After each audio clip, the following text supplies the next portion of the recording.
Les deux, Paris, il y a quelques jours. D'accord, on arrive devant la bouche, quoi. Le fournisseur nous a donné rendez-vous en plein centre de la capitale. Je viens de la part de Séverine. Un premier contact, et il nous entraîne dans une ruelle, à l'écart. C'est bon ?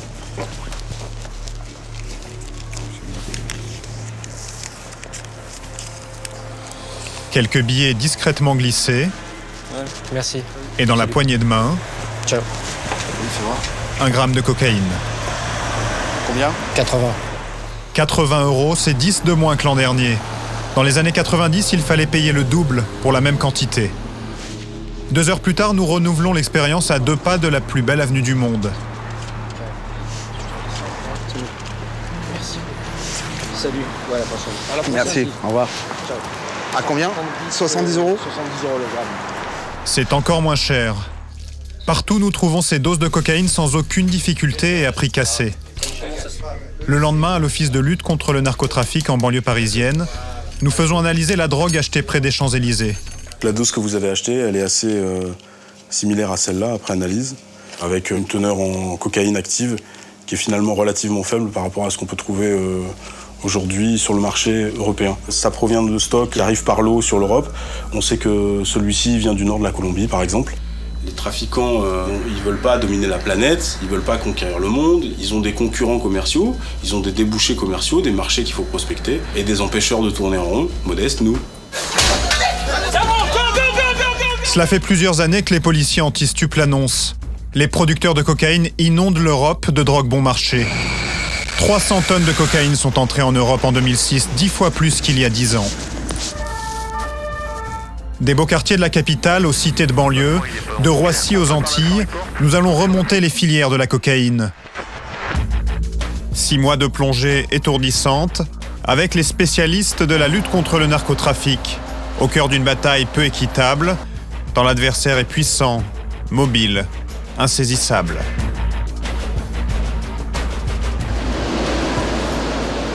Aéroport de Roissy, 8 h du matin. Premières arrivées d'Afrique et d'Amérique latine. En provenance du Nigeria, le Lagos Paris fait partie des vols que les douaniers jugent sensibles. Un contrôle à la volée se met en place à la descente des passagers. La plupart s'y prêtent sans sourciller. L'un d'eux semble plus nerveux. Nous devons vérifier vos bagages. Vous avez le temps, vous avez le temps. Vous avez le temps, pas de problème. Il affirme qu'il n'a pas de bagages, mais les douaniers retrouvent vite sa valise.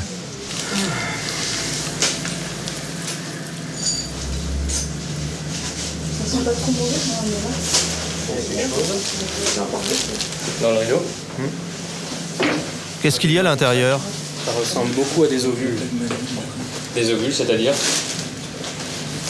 des capsules de drogue, compactées. Okay. 1,5 kg de cocaïne cachée dans la doublure des vêtements.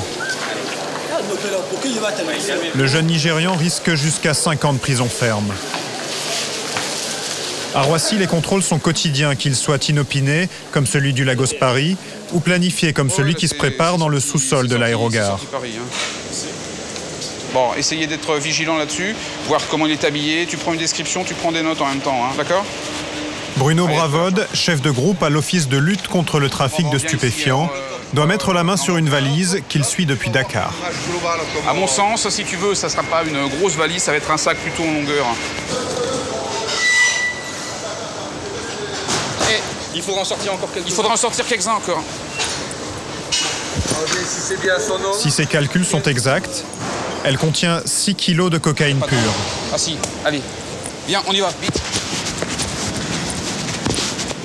Il faut faire vite. Le passager attend sa valise. Il ne faut pas éveiller ses soupçons. Le scanner n'a rien détecté et les policiers n'ont pas le droit d'ouvrir le sac. Seul moyen autorisé, palper et renifler.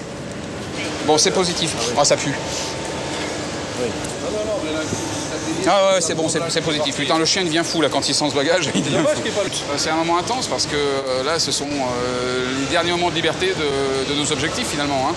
L'objectif dont parle le policier, c'est une jeune Française qui récupère sa valise sur le tapis roulant. Écoute, elle a un sac en bandoulière, un imperméable noir. Bruno Bravode la suit depuis des semaines. Un sac à roulettes noir, ok. Il l'a laissée partir pour Dakar, où, pense-t-il, elle a chargé la marchandise. En la suivant, il espère faire tomber le réseau de revente en France. Un taxi donc, qui vient de démarrer, on se trouve au niveau du terminal 2B. Moi, je pense qu'il faut essayer de tenir, voir un petit peu le contact qui va se faire. Pour l'instant, si tu veux, il n'y a pas péril dans la demeure. On a la fille, on a la valise. De toute façon, on reste sur la cam et on lâchera pas la cam. Hein. Bon, voilà, c'est ça. Hein. Donc ça a tourné à droite et ça a l'air de clignoter. Ça va descendre. Dès sa descente du taxi, la jeune femme est arrêtée. C'est bon ?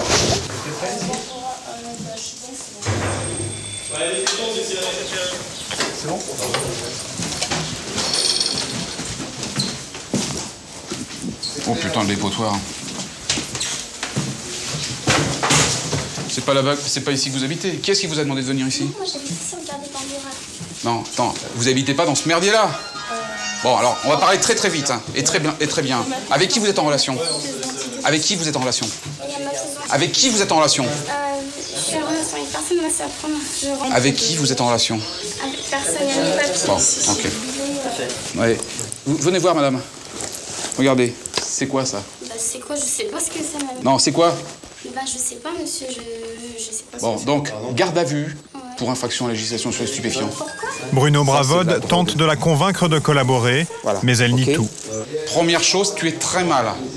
Tu travailles avec des mecs, d'accord ? On est... Non, t'inquiète pas. Je veux dire, ton nom, on le connaît. Si on était sur toi, c'est pas par hasard. Ce matin, on t'attendait, d'accord ? T'étais ciblé depuis ton retour de Dakar. Ça, c'est bon. Les 6 kilos de drogue pure sont dans le double fond du sac. Chiffre d'affaires à la revente, une fois la marchandise coupée, 1 700 000 €. C'est le dernier, ça ? Oui. Pendant ce temps, à une centaine de mètres de là, une autre équipe a arrêté les 2 contacts présumés de la jeune femme. Celui à qui elle devait remettre la marchandise et l'organisateur du réseau de passage. Tous les 3 seront interrogés à l'Octrice, l'Office central de lutte contre le trafic de stupéfiants. 130 policiers qui supervisent les grosses affaires de stupes. Quand un réseau apparaît ou que des quantités importantes sont saisies, c'est pour eux. Je reviens. Les conséquences, c'est pas que pour toi, c'est aussi pour ta famille, pour ta sœur chez qui on va aller, pour tout le monde. Il n'y a pas que toi dans l'histoire. Dans l'affaire de ce matin, les suspects en garde à vue ne lâchent toujours rien. On t'a vu les semaines passées, on t'a vu aller en Hollande, on a vu tout un tas de choses. C'est des belles photos. Et avec des belles photos et tout, donc si tu veux, c'est ça y est. Au final, 9 personnes seront écrouées pour association de malfaiteurs, importation et trafic de stupéfiants. En 2006, les douaniers et les policiers ont saisi plus d'1 tonne de cocaïne dans les aéroports. L'offre et la demande explosent. Depuis qu'il a pris ses fonctions il y a 5 ans, François Thierry a vu la consommation se répandre dans toutes les couches sociales. La prise s'est banalisée, et même pour les gens qui n'en prennent pas, le fait d'en avoir à côté de soi, c'est banalisé considérablement. Tout le monde a maintenant des amis qui, à l'occasion, en prennent ou n'en prennent pas, enfin, sont en contact avec le produit. Tout le monde a été dans des soirées et on a vu circuler. Tout le monde, voilà, c'est plus du tout un produit rare et ça choque plus d'être confronté aux produits en direct, quoi.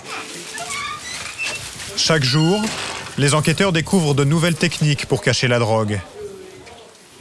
Aujourd'hui, c'est un Français de 53 ans qui a été arrêté à Roissy avec 2,6 kg de cocaïne scotché le long des jambes.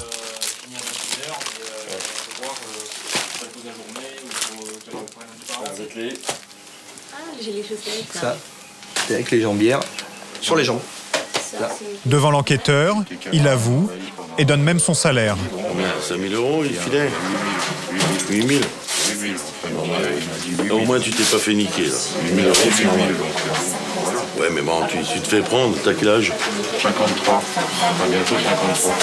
Putain, mais t'as pensé à ta famille, t'as pensé, non ?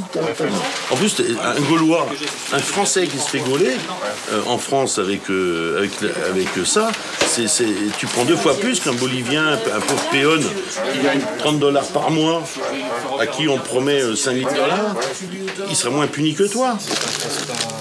CD. Tous aux toilettes. Avant de faire une audition d'un type, il faut lui parler pendant un quart d'heure, 20 minutes. C'est parce qu'il ne sait pas où il est.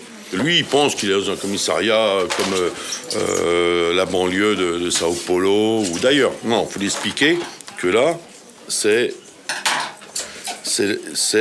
l'Office central des stupes. Et une fois que le type a compris ça, en règle générale, à 70% des cas, les gens nous disent tout ce qu'ils savent.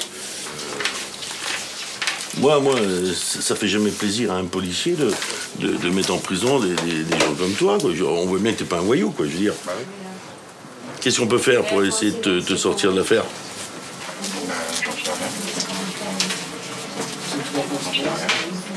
La seule solution, pour nous, c'est l'identification du réseau. Si réseau l'IA. Qui c'est qui t'interroge? J'ai dit à peu près ce que je savais, donc... Mais à peu près, ça veut dire quoi, à peu près? Ça veut pas dire tout, alors. À peu près, genre à peu près, ça doit être... oui. Non, mais attends. J'en sais pas plus, j'en sais pas plus. Est-ce que tu penses que, à partir de ce que tu vas nous dire, on est capable d'identifier en amont et en aval? Là, t'es allé où, là, avec ça? Peut-être. De Kilo 6, t'es allé où, là? Peut-être. J'allais à Zurich, normalement. À Zurich. Alors, il lâche une piste pour échapper à la peine maximale. On peut les appeler maintenant, hein. Si on peut confirmer ce qu'il nous dit, on va pas envoyer au ballon pendant 8 ans, quand même. La cocaïne qui était dans votre valise, saviez-vous qu'elle y était? Et si oui, saviez-vous où elle était exactement dans la valise? Dans le bureau voisin, un Brésilien qui a voyagé avec 4 kilos de cocaïne. Alors, il dit qu'il savait qu'il y avait de la cocaïne dans sa valise, il ne savait pas sur quelle forme elle était mise dans sa valise. Derrière lui, là. Ah, les sacoches et les chaussures. Et estas malas aqui. Donc ça, c'est ce qu'il y avait dans sa valise à lui, en fait. Oui, parce que la chaussure est intéressante. C'est la première fois que je vois la chaussure. Faut savoir. François Thierry va contacter son correspondant au Brésil, tenter de remonter la filière. C'est la spécificité de l'octrice, une lutte internationale contre un fléau mondialisé. Le produit lui-même voyage énormément, l'argent voyage énormément, les gens qui travaillent ensemble sont eux aussi obligés de voyager, puis c'est un métier de contact. On ne peut pas faire du trafic de stupes tout seul dans sa cabane au fond de sa forêt, c'est pas possible. C'est un métier de commerçant international. Donc nous, il faut qu'on le soit aussi, parce que si on fait ça qu'à un niveau restreint, on ne pourra atteindre et identifier que le niveau restreint. 5h30 du matin, une opération de police internationale commence. Hossein Gaïf en supervise la partie française. 3 intermédiaires présumés doivent être arrêtés près de Paris. Petit matin. C'est l'heure. L'un d'eux a déjà été condamné pour des vols à main armée. Il a été contrôlé cette nuit vers 2h du matin dans la cité par les collègues. Hein. Ouais, c'est bien pris aussi, c'est bien pris. Donc il devrait être chez lui. Hein. Il faut qu'on passe devant nous. Allez. Quel étage? Réveil matinal. Ok, vous y allez. Si ça n'ouvre pas, Raider monte.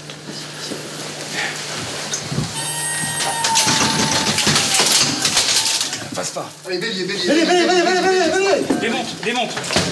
Restez pas derrière. Dégagez, police, dégagez. Ça monte, go. Montrez-moi vos mains. Police, montrez-moi vos mains. Il y a une pièce là, ici. Ça rentre pour vous aussi, c'est bon. Wesh. Alors d'entrer dans les lieux, 6h05. C'est bon là? Ouais, c'est bien pris, Xav. Tu lui dis qu'on attend en bas pour aller au deuxième point. C'est reçu? Ouais, c'est bien pris, Xav. Merci.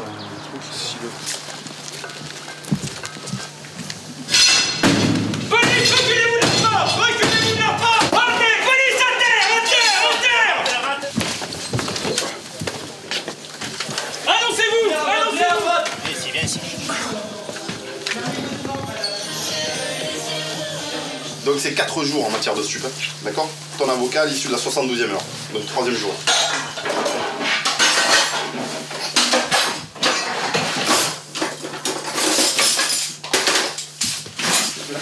bon, je te rassure, c'est que du bonus pour nous, ça. Hein. On n'a pas besoin de ça pour te mettre au ballon. Hein.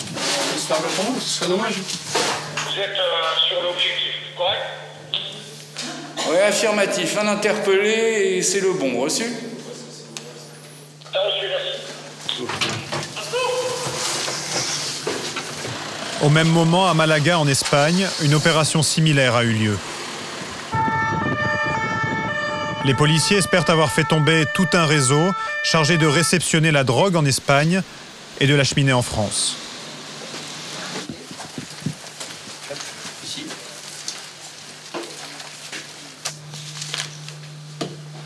Je venais vous voir, patron, pour toucher un peu De quoi? des dividendes. Vous voulez toucher quoi? Vous voulez toucher la grâce? Vas-y.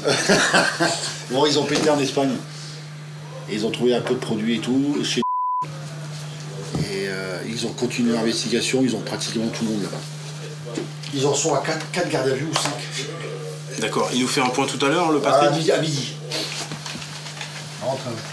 Tu es majeur, hein? C'est qui, lui aussi? Hossein Gaïf va maintenant devoir prouver la connexion entre les cellules françaises et espagnoles. Faut que tu nous parles de lui. Hein. Il a en main les téléphones portables saisis ce matin. Il doit vérifier que leurs numéros correspondent à ceux que les policiers ont écoutés. Gilles, putain, on t'a expliqué, tu collabores pas, c'est pas bon, quoi. Les prévenus ne sont pas de grands bandits, leurs numéros ne sont pas masqués et vite identifiés par les techniciens de l'octrice. C'est bon. Ah, ton numéro, mon petit gars. C'est celui-là? Ah oui, c'est un 066. Les suspects étaient tous sur écoute. Le Parisien me dit alors comment c'est sur Paris, l'autre il dit c'est mort, il n'y a rien. Mais voilà, et l'autre il dit bon. Ouais, mais attends. Erreur d'apprenti trafiquant. L'un d'eux avait même noté les numéros de 2 contacts sur un papier. S'il y a le moins de problème, tu m'appelles sur mon portable espagnol. Et il lui donne les coordonnées. Et après une note. Et il lâche chez lui. Et ça, c'est le top du top. C'est bingo pour toi. Ah ouais, bingo. Ah, là, le mec, il est mort, carrément mort. Ils se parlent en clair comme ça. Ah oui, parce que l'autre, il appelle de cabine. Après, il se jeune de cabine à cabine. Mais nous, il était branché, lui. Donc c'était parfait pour nous. Il était branché. C'est un travail de fourmi qui a nécessité, je sais pas, 6 mois, 3-4 mois d'enquête. Et puis quand tu arrives maintenant, ben, tout se met en place. C'est le puzzle qui se met en place. On commence à comprendre qui fait quoi, l'articulation, quoi. Le lendemain, à l'aube, François Thierry démarre une nouvelle enquête. C'est très difficile de commencer une enquête, a priori, sur un groupe. Parce que c'est multiforme, parce qu'on ne sait pas qui fait quoi, parce qu'on ne sait pas trop où ils sont, ce qu'ils font, qui c'est, etc. Donc on commence en général par tirer un fil pour dévider toute la plotte. Ce fil, c'est quelqu'un. Il y a un moment, il faut que ce soit une personne en particulier. Évidemment, dans un premier temps, on focalise tout sur lui, ça c'est évident. Il a rendez-vous avec un indicateur. Donc là, on vient de demander à quelqu'un avec qui on travaille régulièrement d'être un peu nos yeux et nos oreilles dans les endroits où on ne peut pas aller, quoi. Il est assurément moins identifiable que l'un de nous, puisqu'il n'est pas l'un de nous. Il porte plein de noms qui sont liés à l'histoire ou qui sont liés à la culture de chaque service. Les indiques, les tontons, il y a toutes sortes d'appellations. Le contact est là, à l'heure au rendez-vous. T'essaies de mémoriser les visages, juste les visages. T'occupes pas des vêtements, t'occupes pas tout ça. Juste tu rentres dans le bar, tu t'assois, tu consommes ce que tu veux. Si on te pose trop de questions, tu sors. Ok. Ok? Tiens, regarde la planche photo, tu dis rien, tu regardes les tronches et t'y penses quoi, ok? C'est bon? Ouais, c'est bon. Il est 22h31, on te reprend là à 45. Ok? Ok, dans un quart d'heure. Ok. Un quart d'heure, on te reprend quoi? Ok, oui, cool. À tout à l'heure. Comment vous en êtes arrivé à ce disque-là? À un moment donné, vous avez fait d'autres choses avant, je suppose, et puis à un moment donné, vous avez dit, bon, on se prend... C'est un lieu qui est très petit, donc dans lequel il est extrêmement difficile pour nous d'implanter quelqu'un en surveillance, a fortiori un dispositif de surveillance. Donc on peut mettre vraiment qu'une personne ou deux au grand maximum. On ne peut pas mettre des têtes complètement inconnues du quartier parce que ça paraîtrait vraiment trop bizarre. Or on sait par ailleurs qu'il se passe à cet endroit des rendez-vous qui nous intéressent énormément. Salut. Déjà, tu vas te baisser là, parce qu'à cause des sens interdits, on est obligé de passer devant. Ouais, tu peux te relever maintenant. Vas-y, raconte. Le gros, ouais. Il était juste à côté de moi, en train de changer les puces de télé, des portables. Ouais. Tout ça. Il changeait les puces du portable? Ouais. Personne t'a posé de questions? Non. Donc il est là ce soir. Le gars que t'as vu qui nous a aidés, là, on va pas le renvoyer au tampon 40 fois. Donc là maintenant, c'est à nous de se servir de ce qu'il nous a dit. Il nous a confirmé qu'il fréquente cet endroit. Manifestement, il vient s'y détendre. Il connaît des gens, machin. Il tripote ses puces téléphoniques sur place. Donc ça veut dire qu'il se sent à l'aise. Donc c'est à nous maintenant de faire fructifier ça et de monter maintenant des vraies surveillances autour et de le suivre quand il en sort, etc. quoi. Là, c'est la première phase qui est faite. Voilà. Notre pote à nous, il a compté. Au siège de l'octrice, le suspect est placé sur écoute. Bien sûr qu'il a compté, parce que mon pote, il voulait lui donner comme ça. Ils prennent le plus de précautions possible à l'occasion des contacts. Ils ont tout un tas de techniques et de ruses pour essayer de faire en sorte qu'on ne sache pas d'où ça vient. C'est notre ingéniosité à nous d'essayer de les démonter petit à petit, d'essayer de comprendre comment ils fonctionnent, de décoder ce qu'ils disent, de décoder les pratiques qu'ils ont de communiquer. C'est souvent un des trucs les plus longs à faire. Et puis, une fois qu'on a compris, d'en avoir suffisamment pour intervenir au bon moment. Mais bien sûr qu'ils savent que c'est par là que le mal arrive. Il est plombé. Les deux hommes sont vigilants, ils se savent surveiller. Poto, quand on dit il est plombé, ça veut dire que voilà, il est plombé. Maintenant, si tu veux que moi je saute avec toi, dis-le moi, Poto. Non, mais ça sert à rien de jouer les agents secrets et de se protéger, voilà, comme des guignols, quoi. Maintenant, voilà. Quand on va chercher les gens, on les connaît par cœur déjà. On connaît leur vie, on connaît leur maîtresse, leurs femmes, leurs enfants, on connaît leur stock, on espère. Ça veut pas dire qu'on découvre pas des choses, je veux pas dire ça, mais on les connaît déjà bien, ça fait 10 mois qu'on les suit. Quelques jours plus tard, à Bordeaux, Hossein Gaïf prépare l'interpellation de 3 suspects d'une même famille dans une affaire de trafic international. On vous laisse rentrer en premier de faire la perquisition. Comme toujours, l'opération démarre à l'aube. Il est 6 h du matin.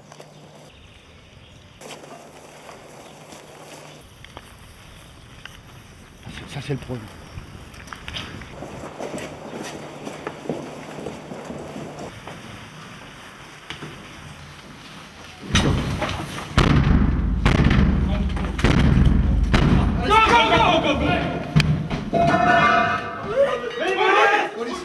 Recule.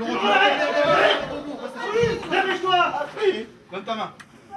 Participation à l'association de malfaiteurs en vue de la préparation d'un délit puni de 10 ans et participation intéressée à une contrebande de marchandises prohibées. Allez, on va faire la perquisition. Avec vous, toujours à côté de moi. Ouais. Ok. Dans la table de nuit, des dizaines de billets d'avion pour le Maroc et l'Espagne, les pays de transit de la marchandise. Et là, c'est Casa, au mois de décembre. Il y a le nom. Oui, c'est à toi. C'est à moi? Oui. C'est pas longtemps avant. Écoute, on va emmener ça, on va examiner ça de près quand même. Hein? Iberia aussi, Barcelone. Comme si on pouvait les interpeller dehors, ça serait 10 fois mieux. Là, on a un appartement fermé, des gamins. Le fait de le faire en plein jour. Je vais faire le tri très vite, en 2 secondes, il faut trier.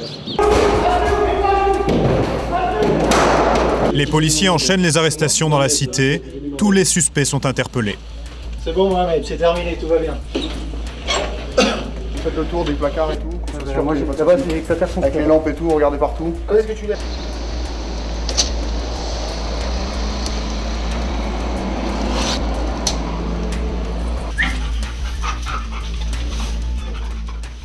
Bon, tout est bon, on a pratiquement tous les objectifs. On va voir maintenant sur le dernier là. On a fini.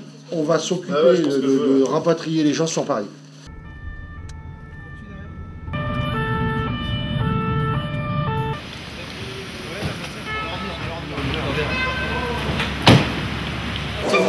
Sous l'œil des caméras, les prévenus sont transférés à l'octrice. L'affaire fait grand bruit. Les quantités sont énormes. Le circuit de distribution s'étend sur toute l'Europe.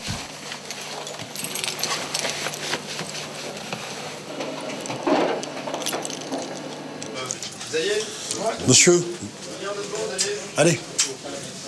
Et vous parlez pas, hein. La résine de cannabis, elle est petit à petit, à grands pas, elle est remplacée par la coke. Et ça, c'est flagrant. Tous ces gens, vous voyez, qui transportaient de la résine, qui vivaient de la résine, qui faisaient vivre des villages au Maroc, qui faisaient vivre certaines cités en économie souterraine, petit à petit, ces gens-là, ils se sont dit, mais attendez, on a des plans comme les narcotrafiquants en Amérique du Sud, eh ben on va mettre les mêmes réseaux de la résine, on va la mettre sur la coque. La coque est beaucoup plus rentable. On s'aperçoit que à travers l'Europe, à travers toute l'Europe, il y a des gens qui s'organisent. Ils ont fait les accords de Schengen avant nous. Hein. C'est ça qui est... L'argent circule bien, parce qu'on parle surtout de la marchandise, mais il y a aussi le retour en argent. Hein. Que vous payez les gens à Rome, ou à Barcelone, ou à Paris, c'est de l'euro. Hein. Il n'y a plus à changer le pognon. Hein. Avant de sillonner librement l'Europe, les gros volumes de drogue y entrent le plus souvent par la mer. Pour les courtes distances, les trafiquants utilisent des hors-bords surpuissants, les Go Fast. On a 5 moteurs Yamaha 200 chevaux. Ça fait 1000 chevaux. Ce qu'on pense pour l'instant, c'est que les bateaux chargent au Maroc, déchargent en Espagne et remontent ponctuellement à vide en France. En France, ça a l'air d'être plus le lieu de stockage et d'attente ou de repos des bateaux qu'un lieu de travail. Les Go Fast relient l'Amérique latine aux Antilles ou l'Afrique du Nord à l'Espagne. Ils peuvent transporter jusqu'à 1 tonne de cocaïne. C'est l'un de ces bateaux qu'un hélicoptère de la Marine nationale prend en chasse sur ces images.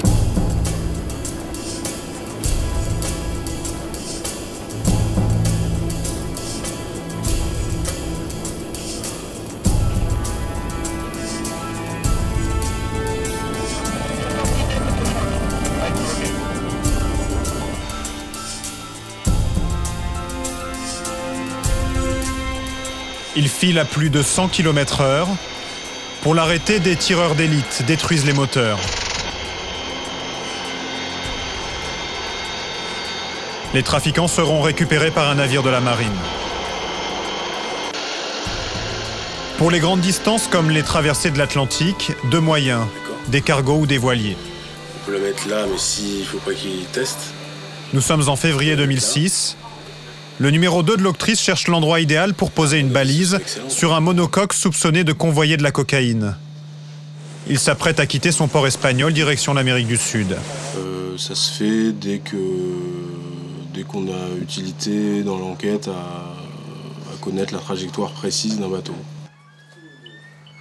Quelques mois plus tard, nous revenons à l'Octrice. L'enquête est sur le point de se terminer. Ça va bien le voilier. Il est où maintenant ? Il est dans une île au milieu des Caraïbes, au milieu de l'arc antillais. Il est vraiment là, prêt à partir. Donc il a un préavis maintenant de quelques heures. De départ, les plans sont faits, les skippers sont à bord, et il attend juste le principal, la cargaison pour reprendre la route de l'Europe. Voilà. Le voilier a bien chargé la marchandise. 10 jours plus tard, il approche de l'Espagne. François Thierry et son équipe partent en urgence vers Benidorm. C'est une affaire importante pour nous parce que c'est des beaux voyous et parce qu'il y a des gros moyens d'enquête mis en œuvre.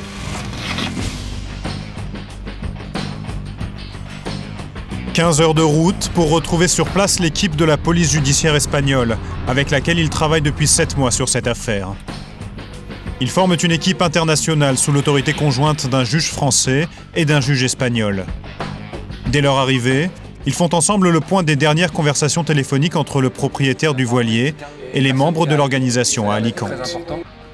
La confirmation un petit peu de la chronologie de la suite des événements, quoi. On a déduit certaines choses de ce qu'on avait entendu de conversations précédentes et c'est en train de se confirmer doucement au gré des conversations qu'on écoute. Le voilier est maintenant à quelques milles des Canaries. Tout est prêt pour la saisie.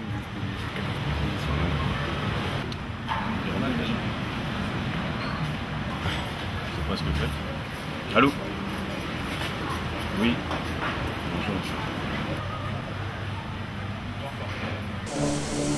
Nous sommes le 26 août 2006. La police espagnole saisit plus de 3 tonnes de cocaïne pure et arrête le propriétaire du voilier, un Français de 57 ans. Dans la foulée, 11 personnes sont interpellées. Un réseau de trafiquants présumés tombe. Tous les biens du Français sont saisis. Il vivait à Alicante, très confortablement. L'officier espagnol, chargé de faire l'inventaire de sa fortune, n'en revient toujours pas.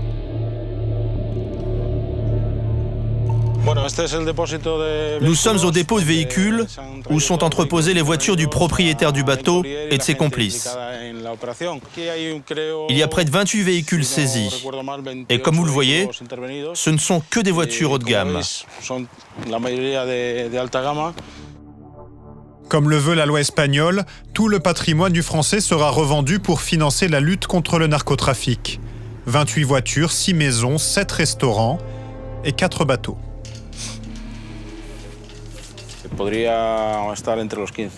On peut estimer son patrimoine entre 15 et 20 millions d'euros. Pour les policiers de l'Octrice, cette victoire est un encouragement, une petite satisfaction dans la bataille sans fin contre le fléau de la cocaïne.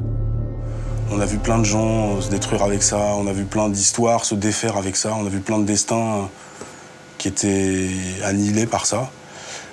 Donc on est quand même convaincu que c'est pas bon, on est quand même convaincu qu'il faut faire quelque chose et on réagit contre ça comme un médecin qui voit passer la grippe tous les ans, comme je sais pas, les gens qui luttent contre la faim dans le monde. Donc on sait qu'on l'arrêtera pas, on sait qu'on le maîtrisera pas, mais on sait qu'on lui portera des coups, on sait qu'on fera des choses, on sait qu'on récupérera des gens, on sait qu'on récupérera de l'argent pour nos États, on sait qu'on empêchera certains pays de basculer complètement dans le narcotrafic. On sait qu'on aura une action, on le sait déjà, on le voit déjà. Juillet 2001.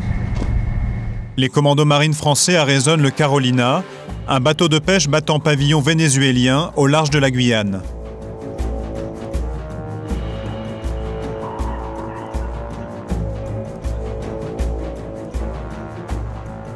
Ils saisissent 1,8 tonne de cocaïne.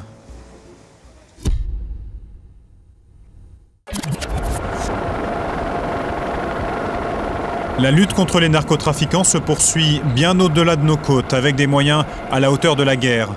La Marine nationale et ses commandos marines sont le bras armé de l'Octrice sur les mers. La Marine travaille en collaboration étroite avec les services des douanes et de renseignement, en France et à l'étranger. À bord de la frégate Le Ventose, le commandant Matisse et son équipage embarquent plusieurs fois par an pour de longues semaines de campagne d'arraisonnement, à la recherche des narcotrafiquants. Nous sommes en juin 2006. Demain, tout le monde est concentré, toutes les énergies sont concentrées là-dessus, récupération des commandos, de leur matériel et de leurs armements. On va partager la situation tactique avec l'état-major et on va partager nos perceptions de critères de suspicion. Et en fonction des éléments partagés, on ira en mode corsaire, dans les modes d'action que l'on connaît, c'est-à-dire déploiement de l'hélicoptère, déploiement du commando, interception, arraisonnement. Ces 5 jours, on va les mettre à profit justement pour se driller, s'entraîner, s'entraîner et encore s'entraîner.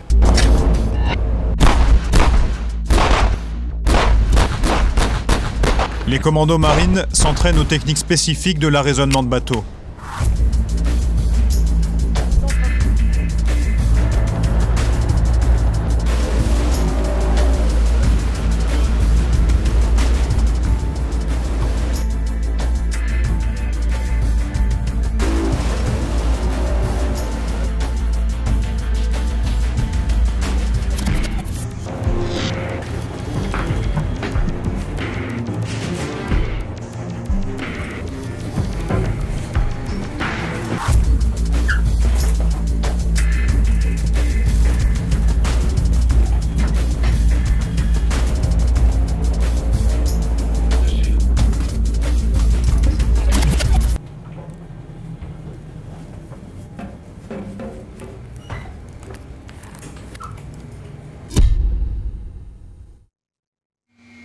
« 2004. Les commandos marines prennent d'assaut le Winner. Là, comme ils vont faire un tir d'arrêt, donc le tir d'arrêt, ça va être un tir tendu devant l'étrave.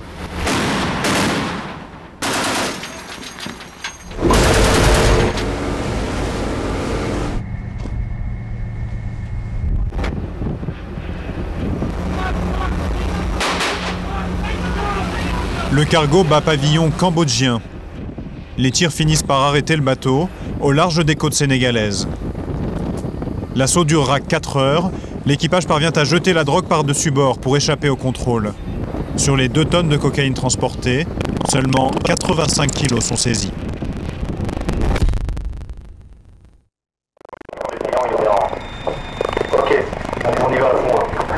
À bord du Ventose,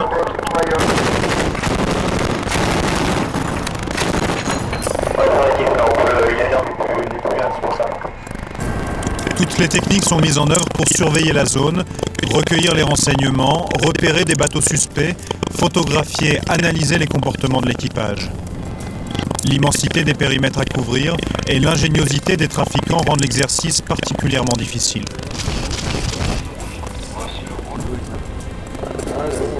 Il y a tout un tas de critères de suspicion qu'on analyse très rapidement. C'est la chasse, ouais, c'est la chasse. C'est vigilance, curiosité et intervention.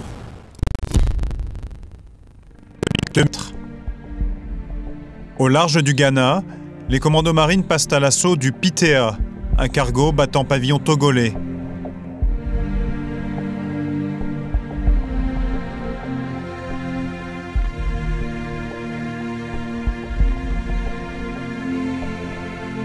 Ils saisissent plus de 2 tonnes de cocaïne.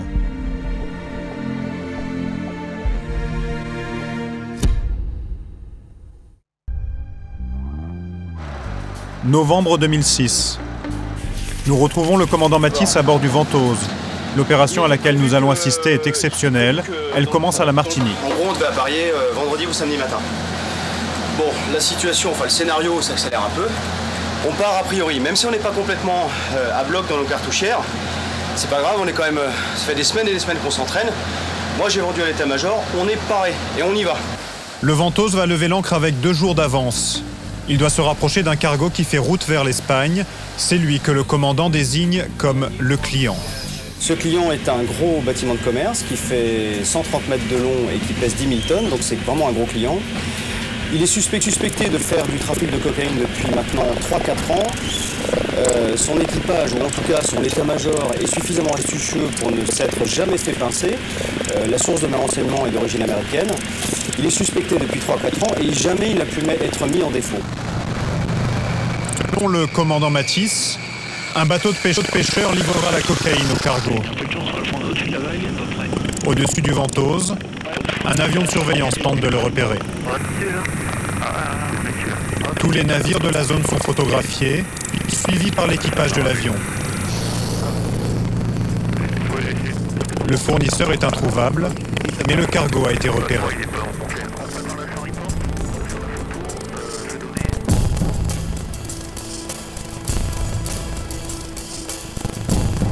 24 heures sont passées depuis le départ. Pendant que le Ventose se rapproche de sa cible, les commandos marines s'entraînent.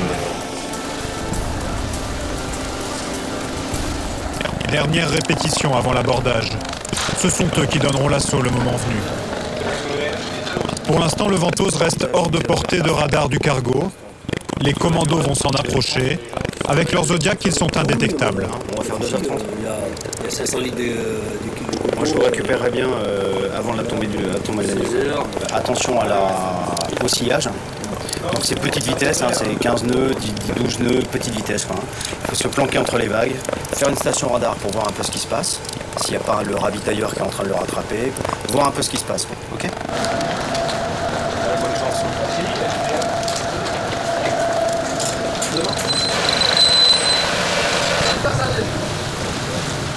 Ils vont devoir repérer le cargo, puis se placer dans son sillage et guetter une éventuelle livraison.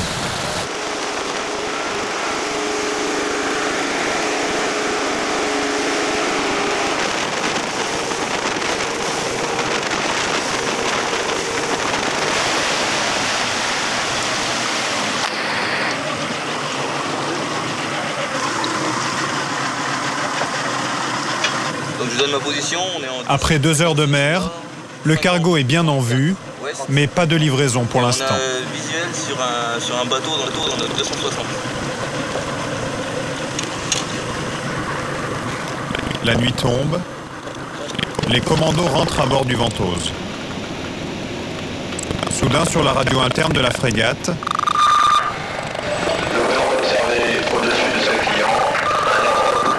airdrop annoncé.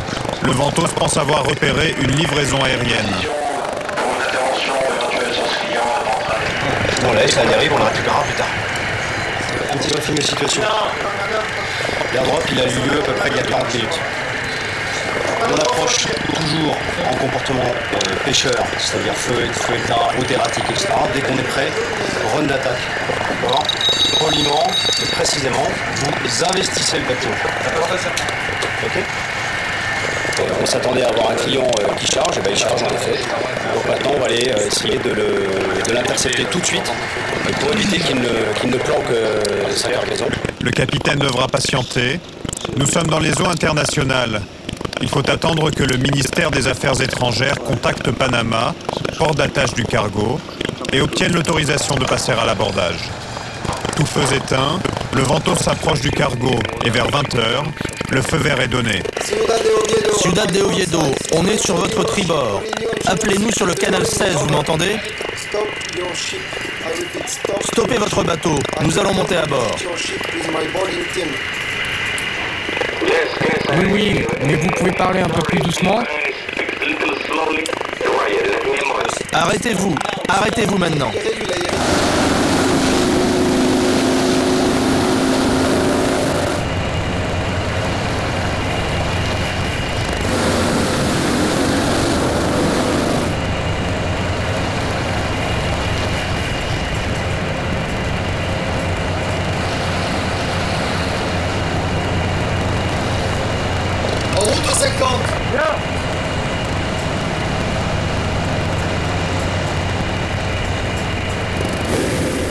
Le commissaire de bord ordonne au cargo de stopper sa course.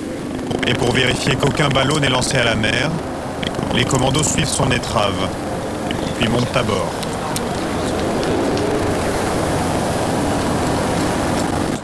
Si leurs calculs sont exacts, l'équipage a eu très peu de temps pour cacher la drogue. Dans l'escalier, une affichette annonce « Non aux narcotiques ».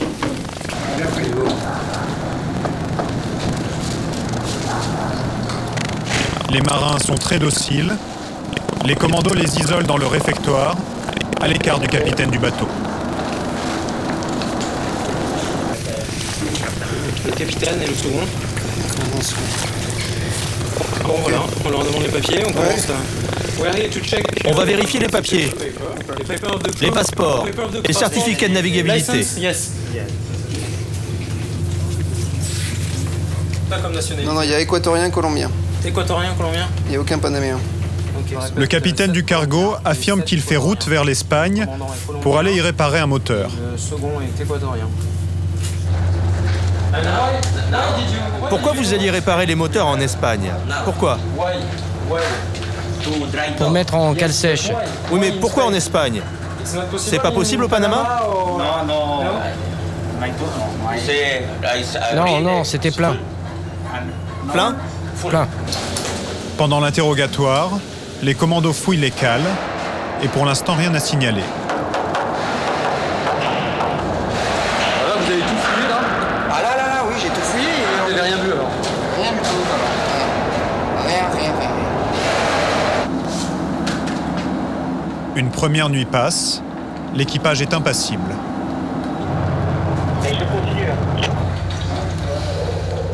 Le commandant Matisse a donné 3 jours à ses hommes pour trouver ce qu'ils cherchent. Ensuite, il faudra laisser le bateau repartir. Ce cargo est-il le bon? Les soldats commencent à douter. Et puis à l'aube, un message encourageant tombe. Sur le Ventos, les casiers judiciaires des marins arrivent, un à un. D'avoir transporté de 2,3 à 5 tonnes de cocaïne de Colombie en Floride. Inculpé pour détention de drogue en 1984. C'est une équipe constituée qui je pense, a très bien préparé leur coup. Je pense que ce bateau n'est fait que pour ça. Et maintenant, à nous de trouver la cache où il y aurait quelque chose. Le commandant décide d'envoyer des renforts sur le cargo. Une équipe de spécialistes va le passer à la loupe. Ce tube-là, la manche à air peut servir de toboggan. Quand ça tombe là, ça tombe dans quoi? Ça tombe dans le fond de la cale. Voilà, ça tombe dans la cale ici. Il n'y a pas de table dans un environnement de 20 mètres autour de ces trucs-là? Non. Je sais qu'on a affaire à des gens extrêmement malins, extrêmement sûrs d'eux, ils sont sûrs de leur impunité, donc n'hésitez pas à être super inventif, à fond, à fond. Retour sur le cargo, il reste 2 jours de fouilles. 4 mécaniciens formés par les douanes vont l'inspecter. Il y a 2 ou 3 endroits déjà sur l'arrière qui sont bizarres. Ils connaissent toutes les ruses pour cacher de la marchandise à bord. Allez, on est parti. 7, 8, 9, 10.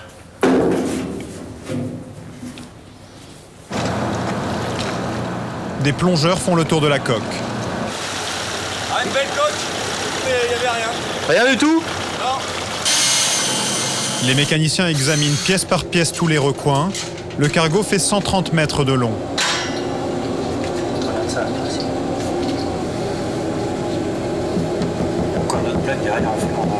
C'est ça, profondeur. La fouille se poursuit dans les cuves, au milieu des résidus de mazout. Ce que je vais faire, c'est que je vais descendre au premier niveau. Je vais descendre au premier niveau, là il y a les marches. Et avec le sifflet, je vais régulièrement mettre des coups de sifflet. Lorsque j'arrête de siffler, c'est que c'est grave. Et que je me sens pas très bien. J'y vais.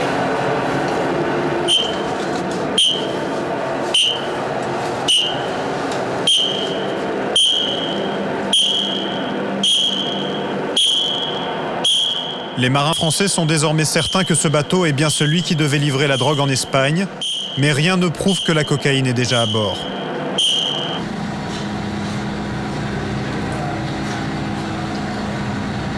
Un truc assez bizarre quand même.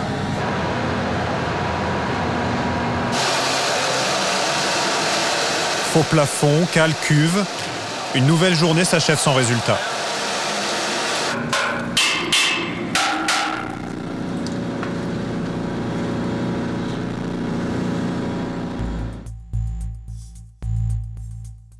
À l'aube du dernier jour, les mécaniciens sont épuisés.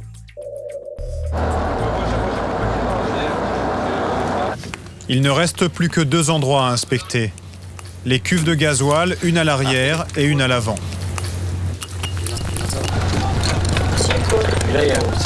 La première est difficile à ouvrir, c'est normal. La seconde cède très facilement. Les boulons, en fait, on les enlève à la main quasiment. La soute elle est pleine et c'est tout rouillé de partout. À côté, par contre, c'est indémontable.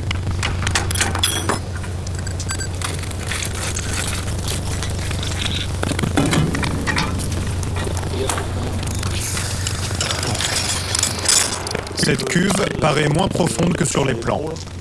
Tu descends de juste à la limite. Et tu fais un circulaire. On a passé une radio commando, normalement c'est pour le commandant. Je fais le circulaire. Top. Ouais, Fabrice, pose-toi.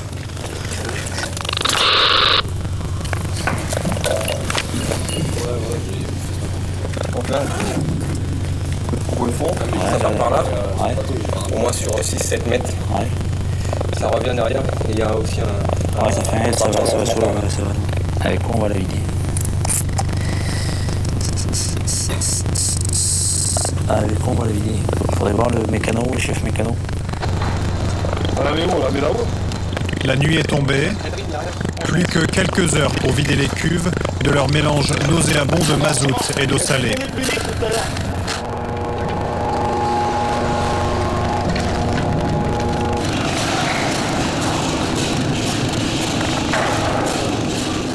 Les mécaniciens descendent dans les entrailles du bateau.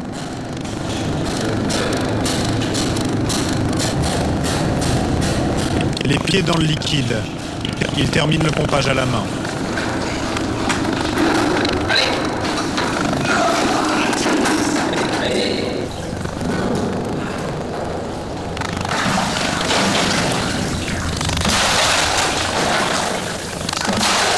En fait, là, je suis 12 mètres en dessous le pont. Et actuellement, on essaie d'enlever les 10 derniers centimètres de flotte qui est au fond de la cale. On met une trappe qui a été une trappe faite maison. La trappe faite maison apparaît, alors qu'elle ne figure pas sur les plans du bateau.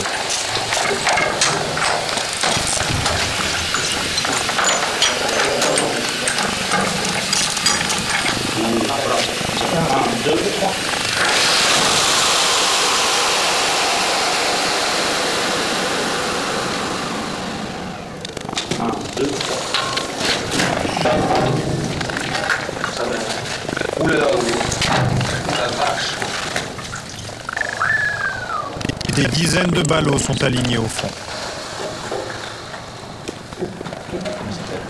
Comment il s'appelle? C'est bon. Ouais, comment il s'appelle? C'est Victor de Fouille. On ne touche à rien pour l'instant. Vous l'aurez dit, non? Victor de Fouille. On est dans le ciel. Qu'est-ce que ça veut dire, on est dans le ciel? C'est l'indicatif qu'on a pour désigner qu'on a touché le gros.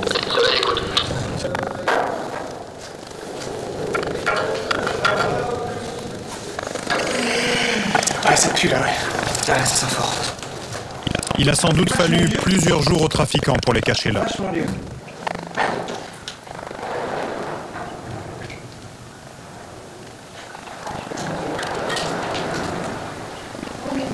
Ça représente combien en argent à peu près ça? Je crois, j'en suis pas trop sûr, qu'un gramme c'est 50 €. Ouais. Donc si on part sur une base de 3 tonnes, là, ça fait quasiment 1,8 milliard d'euros. Ouais. C'est phénoménal. Ça veut dire qu'en dessous de nous là? Là en dessous de nous, là, dans la merde dans laquelle on n'est pas lavé depuis 3 jours. Et là en dessous, là, il y a 1,8 milliard d'euros.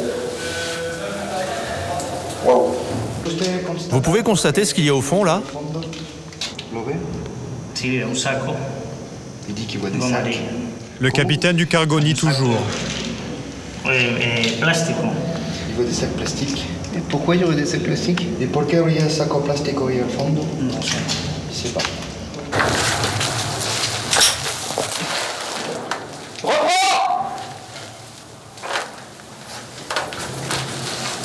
C'est énorme. Les ballots sont hissés sur le pont. Un échantillon va être analysé sur place. Je débute l'ouverture du colis.